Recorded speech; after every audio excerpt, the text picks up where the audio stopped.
Hello friends, welcome to commerce tech. मेरा नाम यश महेश्वरी।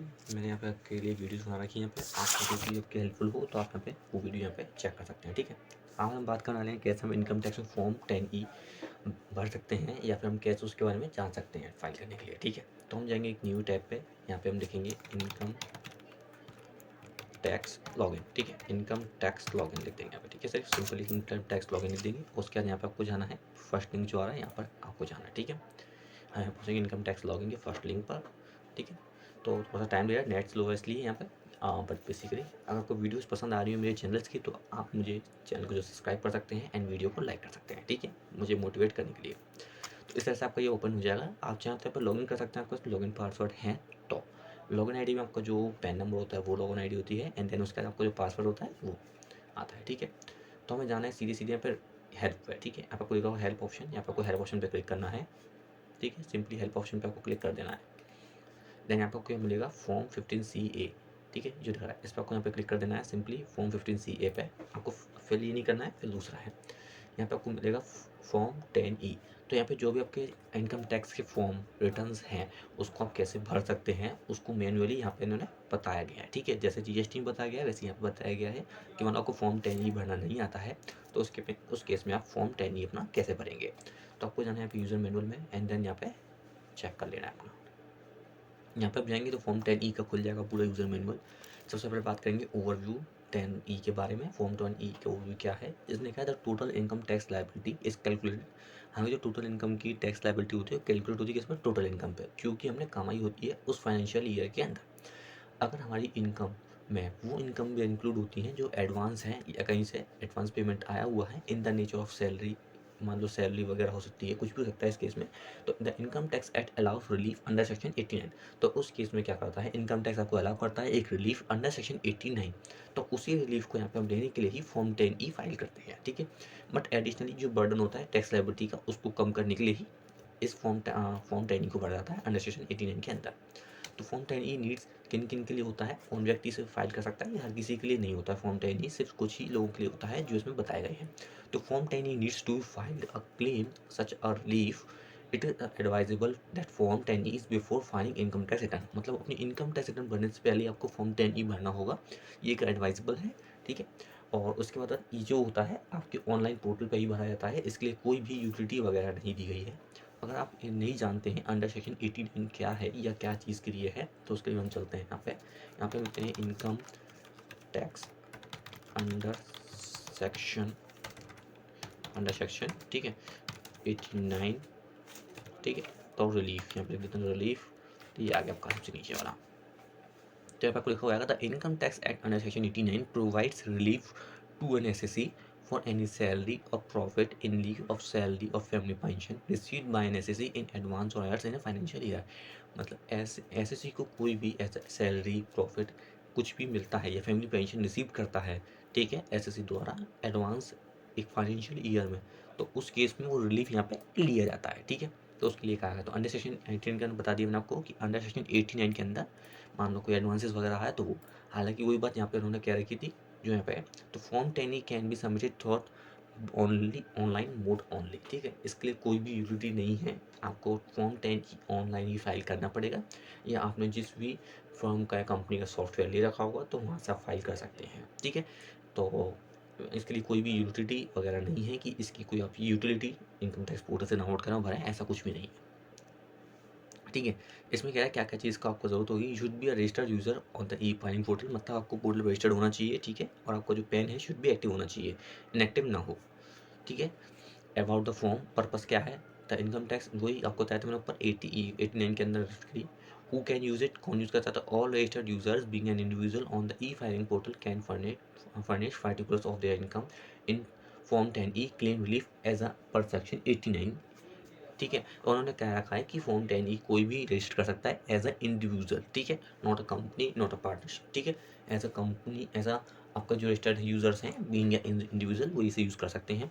ठीक है, इसके साथ साथ इसमें बताया गया कि इसके अंदर कौन कौन सी चीज़ें होती हैं। फॉर्म 10E में आपके होते हैं आपके टोटल 4 एनेक्सर 1 में आपको सैलरी पेंशन जो भी रिसीव हुई होती है वो आपको भरना होता है। देन फर्स्ट वाले में, ठीक है, रिसीव इन एडवांस वगैरह जो भी आपके सेकंड और सेकंड ए में आपको payment in nature of gratuity in respect of past services, मतलब आपने जो सर्विसेज दे चुके हैं बैक ईयर्स में उनके लिए जो ग्रेजुटी वगैरह होती है उनकी आपको यहाँ पे दिखानी होती है नेचर ऑफ पेमेंट।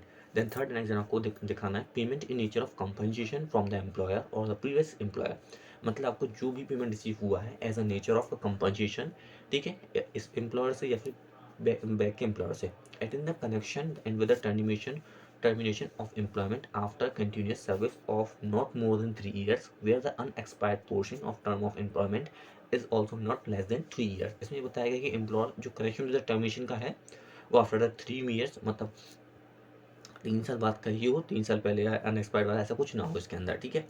अगर कोई फिर भी यहाँ समझ में नहीं आता है मेरे द्वारा बताई गई चीज़ों में तो हम यहाँ पे जाएंगे एंड इसे कर लेंगे कॉपी, ठीक है, यहाँ पे इसे कर लेंगे थोड़ा सा सिलेक्ट यहाँ तक, ठीक है। अगर कोई भी चीज़ समझ में नहीं आती है यहाँ पर आपको इससे सफाई तक कॉपी कर सकते हैं। यहाँ पे सबसे अच्छी बात ये है यहाँ पे आपको जाना है बराबर में एक टैब को ओपन करके यहाँ पे आपको लिख देना है ट्रांसलेट इन हिंदी। जैसे आप मान लो मेरी वीडियो आपको मतलब मेरी में आपको समझ में ना आ पा रहा हो जो मैंने बताया हो तो उसके लिए मैं आपको यहाँ पे तो यहाँ पे आपको ट्रांसलेट ओपन करना है, यहाँ पे से Ctrl+V से पेस्ट कर देना है। यहाँ पे आएगा 3 वर्ष अधिक की निरंतर सेवा के बाद या जहाँ रोजगार की अवधि का समाप्त ना हुआ हो या भाग किसी भी 3 वर्ष से कम हो, रोजगार की समाप्ति के संबंध में नियोक्ता पिछले नियोक्ता से मुआवजे की प्रकृति में भुगतान हो, 3 वर्ष से अधिक का हो, 3 वर्ष से कम का ना हो, ऐसे में बता रहा है ये। तो उन एम्प्लॉयर्स के लिए या उन सभी के लिए यहाँ पे लिया गया है, ठीक है, फॉर्म 10E में।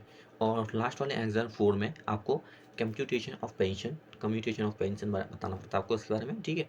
Based on the nature of amount receive appropriate annexure needs to be selected while filing form 10E, मतलब डिपेंड करता है आपकी जो नेचर ऑफ अमाउंट है वो किस पर्पस से है, उसी के हिसाब से जो एनेक्सर्स की नीड होती है वो यहाँ पे सिलेक्टिंग करी जाती है। तो फर्स्ट ऑफ ऑल अब देखिए नीचे इसमें इमेज ऐड कर रखी है इन्होंने बताने के लिए हमें कैसे कैसे यहाँ पे करना है। तो आप देखेंगे यहाँ पे आपको सबसे पहले लॉगिन करना है, सिंपली लॉगिन करना है जैसे आप करते हैं इनकम टैक्स पोर्टल पे। लॉगिन करके आपको यहाँ पर अपना पैन नंबर्स डालना है एंड देन पासवर्ड्स, ठीक है, उसका आपको कैप्चर डाल के लॉगिन हो जाएगा। यहाँ पे आपको जाना है सिंपली ई फाइल वाले ऑप्शन पे, वहाँ आपको मिलेगा आपको इनकम टैक्स फॉर्म, यहाँ पे आपको सिलेक्ट करना है फाइल इनकम टैक्स फॉर्म पे। जैसे हम यहाँ पे income tax file form clear करेंगे तो उसके लिए आपको मिलेंगे ऊपर लिखा हुआ आएगा कि persons with business professional income वगैरह ऐसी चीज़ें लिखाएंगे, बट आपको लेना है persons without business professional incomes, मतलब ऐसी इनकम जो अभी उनके बिजनेस या फिर प्रोफेशनल से कनेक्टेड ना हो। तो हमें यहाँ पे देखो मिल जाएगा यहाँ पे सबसे नीचे tax exemption and relieves form 10E and file now. तो आपको क्या करना है यहाँ पे फाइल नाउ पे सिंपली क्लिक कर देना है जैसे इसमें किया है उन्होंने। उसके बाद आपको यहाँ पे देखो पैन नंबर शो हो जाएगा एंड मूड यहाँ पे देखा आपको लिखा जा रहा है ऑनलाइन। देन यहाँ पे आपको करना है अपना असेसमेंट ईयर चूज़ कि किस असेसमेंट ईयर के लिए आप अपना फॉर्म 10E फाइल कर रहे हैं, ठीक है।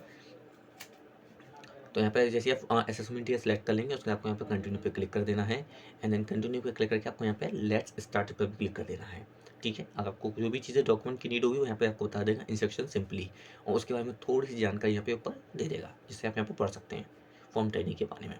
उसके बाद आपसे यहाँ पे पूछेगा फॉर्म और क्लेमिंग रिलीफिंग अंडर सेक्शन 89, तो एयर ऑफ सैलरी पेंशन है, एडवांस सैलरी है, ग्रेजुटी है, कंपनसेशन है, पेंशन है। तो क्या चीज़ आपको यहाँ पे सिलेक्ट करना है, उन्हीं सभी चीज़ों को यहाँ पे सिलेक्ट करके आपको कंटिन्यू पे क्लिक कर देना है, ठीक है, जो भी आपकी यहाँ पे हो। उसके बाद आपको यहाँ पे प्रोफाइल में आपका जो है name of the employ family pension वो नाम पैन नंबर और रेजिडेंसी एड्रेस यहाँ पे सब आ जाएगा। अगर आपको मान लो रेजिडेंसी सेम है तो वो यहीं पे जाएगा सेम। आपको कोई चीज़ चेंज करनी तो आपको वहाँ पे प्रोफाइल में जाके चेंज करनी पड़ेगी, ठीक है, माई प्रोफाइल में जाके। देन यहाँ पे आपको सेव कर देना है, ये आपसे पूछेगा आपकी सब चीज़ें ठीक हैं या नहीं। जैसे ही आप यहाँ पे सेव कर देते हैं आपके सामने ये ऑप्शन ओपन हो जाएंगे जिसमें आपकी first of all personal information होगी जो हमने आपको करेक्ट करके बताई है, करेक्ट करके जिसमें आपका name pan number address mobile number email IDs और भी वो सभी चीज़ें यहाँ पे मेंशन होंगी, ठीक है, पर्सनल इन्फॉर्मेशन में।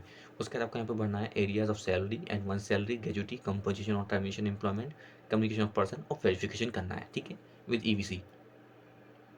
जैसे आप एरियाज ऑफ सैलरी ओपन करते हैं यहाँ पे तो यहाँ पे आपको मिल जाएगा सभी चीज़ें, जैसे टोटल टैक्सेबल इनकम की जो भी है वो, सैलरी पेंशन है वो, तो आपको यहाँ पे अपने हेड के डिपेंड करते हुए ही वो सब यहाँ पे फिल कर देना है वो अमाउंट, ठीक है, ठीक है, वो सब आपको फिल करते हुए यहाँ पे नीचे सेव पे क्लिक कर देना है एंड देन आपको वापस से आ जाना है। जैसे आपका जो हेड कंप्लीट हो जाएगा तो यहाँ पे आपको कंप्लीटेड लिखा हुआ आ जाएगा, ठीक है। मॉडिफाई भी कर सकते हैं, ऐसा नहीं है आपने अगर एक बार फिल कर दिया आप दोबारा कुछ चेंज करना चाहते हो चेंज भी यहाँ पे कर सकते हैं, बट ईवीसी करने से पहले मतलब वेरिफिकेशन करने से पहले। उसके बाद जाएंगे हम एडवांस सैलरी वाली हेड में। एडवांस सैलरी में हमारा जो भी एडवांस सैलरी रिसीव हुई है जैसे भी ऊपर वाली कॉलम जैसे सेम है बिल्कुल, वो आपको मेंशन करनी है एंड देन यहाँ पे फिर से आपको कंप्लीटली सेव करके बाहर आ जाना है। उसके बाद सेम आपको ग्रेजुटी में जाना है। अगर आपको कुछ भी नहीं है तो आपको वहाँ से सिंपली सेव करके बाहर आ जाना है, कोई भी अमाउंट फिल नहीं करनी है उस केस में, ठीक है। यहाँ पे आपको मिलना है how many years of a service you have, 5 years and more than, less than 15 years और मोर देन। तो आपको अपनी आपकी जो भी एम्प्लॉयमेंट रही है आपको अपने हिसाब से यहाँ पे चूज़ कर सकते हैं, ठीक है। एंड देन सेलेक्ट करके आपको यहाँ पे भी फिर से वही आपको कर देना है, सेव करके बाहर आ जाना है, ठीक है। जैसे हम यहाँ पे आ रहे हैं, देन आपको एक एक करके सभी कॉलम फिल करते आपको नज़र आ रहा होगा इसमें बेसिकली।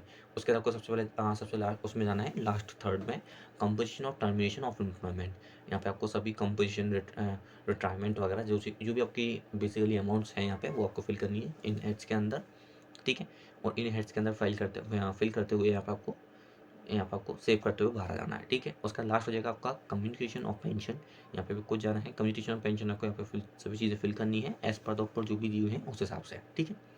वो फिल करने का आपको सीधे नीचे आ जाना है एंड देन जाना है आपको वेरिफिकेशन वाले टैब पे। यहाँ पे आपको जाना प्रोवाइड डिटेल्स में, यहाँ पे आपको अंदर की ओर क्लिक कर देना है एंड देन यहाँ पे आपको IV वाले पे सिलेक्ट करना है एंड अपना प्लेस टाइप कर देना है एंड देन सेव कर देना है। सेव करते ही आप सिंपली बाहर आ जाएंगे और यहाँ पे आपका आएगा प्रीव्यू। जैसे आप प्रीव्यू पे क्लिक करेंगे तो आपका फॉर्म 10E पूरी तरह से फिलअप होकर एज अ PDF में कन्वर्ट होकर आपके सामने आ जाएगा, ठीक है।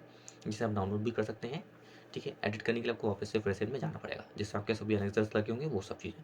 उसके बाद आपको मान लो अगर सब कुछ सही है तो आपको यहाँ पे नीचे आगे के लिए कंटिन्यू पे क्लिक कर देना है एंड देन उसके बाद आपको यहाँ पे I would like to OTPs, अच्छा मान लो EVC करने के लिए आप OTP, DSC, नेट बैंकिंग द्वारा इसमें से इन तीनों में से किसी भी ऑप्शन का यूज़ कर सकते हैं एंड देन आपको यहाँ पे अपने उस चीज़ को यहाँ पे कर देना है, ठीक है। यहाँ पे लिखा हुआ after the verification form 10E will be submitted, acknowledgement number आपको रिसीव हो जाएगा, ठीक है। In your registered email ID and mobile number also. ये तो आप यहाँ से डाउनलोड कर सकते हैं उनकी स्लिप वगैरह, ठीक है। इसमें उनकी चीज़ों के बारे में आप बताया हुआ है। तो मोस्टली इन्होंने यहाँ पे सब चीज़ें बता दी गई हैं एंड देन आपको यहाँ पे बता दिया कि आपको सबसे पहले login, dashboard, how to verify, यहाँ पे इनकी कुछ चीज़ें दी रखी हैं तो हम यहाँ पे चेक भी कर सकते हैं। तो मैंने आपको यहाँ पे फॉर्म 10 के बारे में बताया कि हम कहाँ से उनमें कौन कौन से ऐसे होते हैं वो फिल कर सकते हैं। बट अगर आपको बेसिकली और इसके बारे में जानकारी चाहिए तो आप हमें कमेंट कर सकते हैं ताकि मैं नेक्स्ट वीडियो बिल्कुल लाइव बनाऊँ इसके लिए, ठीक है। तो मिलते हैं नेक्स्ट वीडियो में। Thank you very much for watching my video. कोई भी डाउट हो तो आप हमें कमेंट कर सकते हैं।